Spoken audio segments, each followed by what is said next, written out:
Una.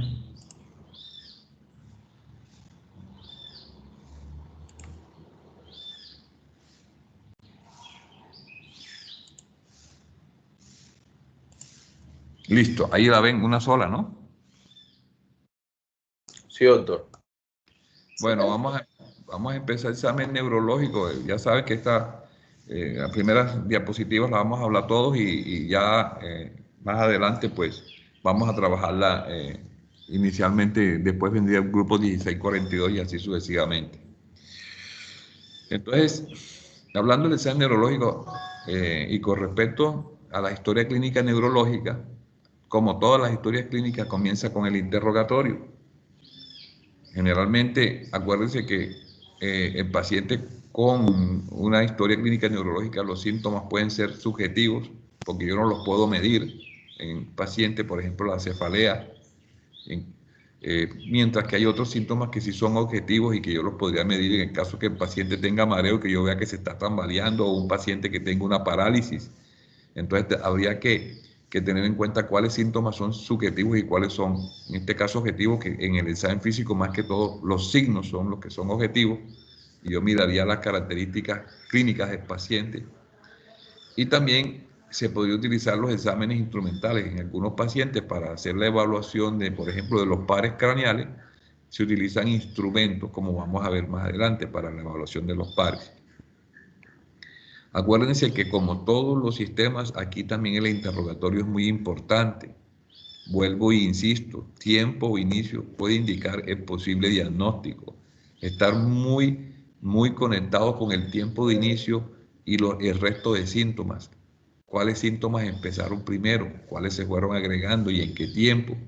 Y que el tiempo de inicio sea igual, o sea que no vamos a tener un síntoma que empiece antes y un síntoma después, porque eso entonces comienza a crear confusiones en la persona que lee la historia clínica. Si la enfermedad empezó hace 3 días y usted refiere que el paciente está enfermo hace 3 días, más abajo no puede decir que tiene un síntoma hace 5 días, porque entonces ¿qué pasa? O fin, la enfermedad empezó hace 3 días o empezó hace 5 días. Acuérdense, nuevamente repito, fecha de aparición de los síntomas, es importante. Localización, como les dije yo, exacta.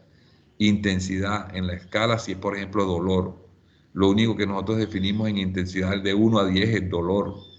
Ahí por ahí me definieron otros síntomas con intensidad de 1 a 10, no, es solamente el dolor. Hacia dónde se extiende o irradia, factores que lo acentúan o disminuyen el síntoma, evolución de los síntomas, si el paciente ha tenido mejoramiento, si ha empeorado, si es continuo, si es por crisis, o sea, tiene estados de crisis y luego se alivia, si el síntoma ha tenido algún cambio en el tiempo. Eso es lo que yo busco cuando ustedes hacen el interrogatorio en el paciente, aclarar estas cosas. Con respecto a los síntomas asociados, algunos me hablan y no me dicen si verdaderamente el paciente tiene síntomas asociados o no. Usted tiene que decir, no hay otros síntomas asociados. O ya cuando usted lo está describiendo los síntomas, ya sea que hay otros síntomas asociados, pero algunos no me dicen si hay o no hay síntomas asociados. Y yo quedo así, bueno, ¿será que sí hay otros síntomas acompañantes y que ustedes no lo interrogaron? Entonces no refiere síntomas asociados a los síntomas principales. Si se ha hecho tratamiento con respecto a efectos de tratamientos previos. Entonces, en el caso que el paciente tomó un medicamento, si el medicamento, con el medicamento mejoró, empeoró o continuó igual, ¿sí? Y si el paciente tiene estudios previos, generalmente preguntarle si hay algún, pero no lo vamos a escribir aquí, los resultados de los estudios previos, porque eso ya iría en exámenes de laboratorio o en imágenes diagnósticas, eso no lo vamos a colocar acá. Entonces, uno de los síntomas más frecuentes y que pueden ser muchas cosas, pero también pueden ser a nivel neurológico, es la cefalea. Entonces, nosotros tenemos que definir el interrogatorio de la cefalea. Entonces, tendríamos que preguntar la edad, el sexo y ocupación. O sea, a qué se ocupa la persona, que puede ser un factor de riesgo para que la persona tenga cefalea. Si es una cefalea de larga duración, ¿desde cuándo comenzó la cefalea? Frecuencia, ¿con qué frecuencia se presenta la cefalea? Si es continua o se presenta en la mañana o en la noche. Aquí sí hay que definir la intensidad. En el caso de que usted estén haciendo una historia clínica y el paciente consulte por cefalea, fíjese usted que hay que definir la intensidad en la escala del dolor. Si es por episodios, hay que definir la duración del episodio de cefalea. ¿Cuánto dura cuando presenta el episodio? ¿Sí? Modo de instauración, quiere decir cómo se instaura la cefalea. ¿Es súbita e intensa o se va instalando poco a poco y va aumentando en intensidad? Características del dolor, si el dolor es quemante, si el dolor es punzante, ¿sí? Si el dolor en la cabeza es opresivo, como si estuvieran estripándole la cabeza.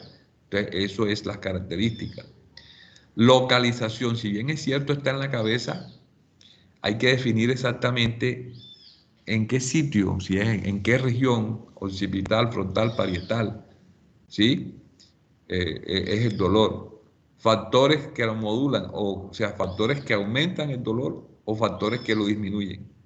Fíjense ustedes, síntomas asociados siempre nosotros colocamos que el paciente puede consultar por cefalea y además de eso, náuseas o cefalea y vómito, ¿sí? Entonces hay que colocar los síntomas asociados, o cefalea y eh, dificultad para la visión, visión borrosa, todo eso hay que colocarlo aquí. Si hay otros síntomas neurológicos, además de la cefalea, y antecedentes familiares del paciente, que eso ya lo veríamos en antecedentes familiares, porque estamos haciendo es el interrogatorio del paciente. Con respecto a otro también es la epilepsia, que también tiene que ver con el sistema neurológico.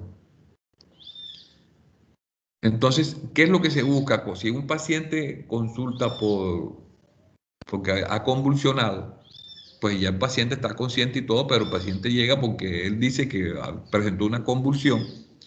Entonces, el objetivo de la anamnesia es saber si el episodio fue realmente convulsivo, ¿sí?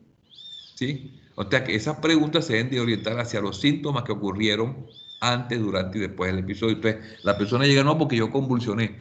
Entonces, hay que indagar sobre factores de riesgo, factores que producen epilepsia y factores desencadenantes. Entonces, si la persona consulta por convulsión, habría que preguntar si el paciente tiene antecedentes de convulsiones febriles, si alguna vez convulsionó con fiebre, si tiene aura o crisis breves, quiere decir auras quiere decir esas síntomas que se presentan antes de la convulsión, que puede ser visión borrosa, mareo, malestar, o si ha tenido crisis convulsivas breves. Si tiene antecedentes familiares de epilepsia, hay que preguntar allí si hay algún antecedente familiar de epilepsia. En los factores que producen epilepsia, por ejemplo, si el paciente ha tenido algún traumatismo craneal o si tiene una enfermedad cerebrovascular o si hay antecedentes de un tumor, una malformación vascular. Todo eso nos sirve para nosotros inducir o aclarar el diagnóstico de por qué este paciente está presentando la epilepsia. Y los factores que desencadenan, se le pregunta al paciente si él tuvo privación del sueño, o sea, si durmió bien en la noche anterior o no durmió bien. Se ha demostrado que los pacientes que sufren de epilepsia, cuando no duermen bien, cuando tienen privación del sueño, es más factible que se desencadenen los focos de epilepsia. Si hay alguna enfermedad generalizada que puede desencadenarla, infecciones agudas, consumo de alcohol o drogas, todo eso hay que tenerlo en cuenta cuando nosotros estamos haciendo la exploración, la anamnesis del paciente con respecto a la epilepsia. Y lo otro es el síncope, o sea, ese desmayo, ¿sí? La persona está de pronto con alguien y se cae, se desmaya. Entonces, definiendo el síncope como la pérdida brusca de conciencia y de tono postural, o sea, la persona cae porque pierde el tono muscular. Es breve, tiene una recuperación espontánea sin necesidad de maniobras de reanimación. Entonces, ese es un síncope. La persona está, de pronto cuando uno estaba en el colegio, yo no sé si ustedes recuerdan que cuando hacían esas jornadas largas en que todos los estudiantes estaban de pie, casi siempre había alguno que se caía, se desmayaba, le daba un síncope. Debido a, por estar mucho tiempo de pie, se produce una hipotensión postural y entonces se produce, pero eso hay que investigarlo. ¿Qué preguntas habría que hacerle al paciente que tiene un síncope? Porque el síncope puede ser de origen neurogénico, o sea, neurológico, o puede ser de origen cardiogénico, un problema cardíaco. Entonces, ahí comparte ambos génesis sobre el síncope. Entonces preguntarle si sintió vértigo antes de desmayarse, tenía vértigo, se sintió mareado, o sea, sin equilibrio, o como si el salón estuviera dando vueltas donde estaba. Pueden ser unos síntomas que se presentan antes de presentar el síncope. Estuvo el desmayo asociado con convulsiones, o sea, ya eso podría preguntársele a las personas que de pronto presenciaron el síncope. Pero en algunos pacientes, por ejemplo, que tienen convulsiones, ellos a veces se muerden la lengua. Entonces, si hay trauma en la lengua o pérdida de control intestinal, en algunos tipos de convulsiones la persona se puede orinar o se puede defecar. Entonces, habría que preguntar si ese síncope está asociado a convulsiones. Otra pregunta importante que se le puede hacer al paciente con síncope es si cuando recuperó el conocimiento estaba consciente de sus alrededores o estaba confundido. En algunas ocasiones los pacientes cuando presentan un síncope, después que ya vuelven en sí, de pronto no saben en el momento dónde están, ¿sí? Sí, no se ubican en tiempo y espacio y luego van recuperando muy rápidamente nuevamente su estado de conciencia o de orientación. Experimentó dolor en el pecho, palpitaciones cardíacas cuando se desmayó, ya esto apuntaría a descartar un síncope de origen cardiogénico, ¿sí? Por lo del dolor en el pecho y las palpitaciones. Es la primera vez que se desmaya, es otra pregunta que se le podría hacer al paciente. ¿En qué momento se desmayó? Fíjense ustedes, ¿qué estaba haciendo el paciente? Sí, por ejemplo, iba al baño, estaba tosiendo o parado durante mucho tiempo, que es frecuente en estos pacientes que presentan síncope, que estén mucho tiempo de pie y se caen. El desmayo ocurre cuando cambia de posiciones, por ejemplo, está acostado e incorporarse rápidamente, entonces esto se llama hipotensión postural. Cuando usted está acostado y se para rápidamente, no debería haber desmayo, no debería haber síncope. Lo que puede suceder es que cuando, yo no sé si a ustedes les ha pasado, que a veces están acostados y se paran muy rápido y sienten un poquito como de mareo, de sensación como si las cosas le dan vuelta, eso es relativamente normal, pero no que la persona se vaya a desmayar por los cambios de posición. Entonces, esas serían preguntas dirigidas cuando usted le diga, no, que se desmayó. Habría que preguntar todas estas cosas para ir aclarando más el diagnóstico. Entonces, cuando nosotros vamos a hablar de neurológico, lo dividimos en evaluación del estado mental, evaluación de los pares craneales, evaluación del examen motor, examen cerebeloso y signos menillos. Ya con estos vamos a hacer nosotros un examen completo neurológico en los cuales en el día de hoy, que es la primera parte, vamos a hablar del estado mental, todo esto, y la primera parte de pares craneales. Y en la otra clase de la próxima semana vamos a hablar de la segunda parte de pares craneales, examen motor, examen cerebeloso y signos meningios. Dentro del examen motor está fuerza, tono y reflejos. Entonces, ya para comenzar a hablar del estado mental, sí, entonces vamos a empezar con el grupo 1642. ¿Hay alguna pregunta con respecto a lo que hemos hablado hasta ahora?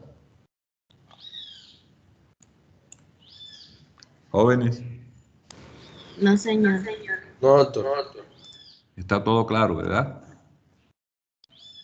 Listo, entonces Felipe, yo Sí. te mando eso apenas tenga oportunidad, porque igual está toda la mañana en este Profe, cuento. buenos días, disculpe. Sí, ¿quién habla? Ok, doctor. ¿Quién? Jesús Herrera. Ajá, ¿y qué pasó? ¿Por qué llegaste tarde? Presentó presentaba problemas con el internet. Estaba tratando de intentar meterme, ingresar de la casa de la 6 Jesús Herrera.